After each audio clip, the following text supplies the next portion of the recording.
పాకిస్తాన్లో సైనిక అధికారులకి, సైన్యానికి ప్లస్ తీవ్రవాదులకి మధ్య ఉన్న తేడాని, వాళ్ళకి దొరికే గౌరవము గమనించండి. ఎంత తీవ్రంగా, ఎంత తేడా ఉందో.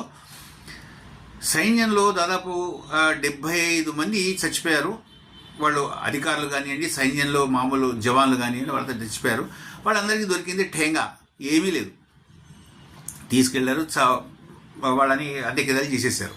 కానీ ఎట్ ద సేమ్ టైము దాదాపు భారత దాడులలో దాదాపు 100 మంది తీవ్రవాదులు చచ్చిపోయారు.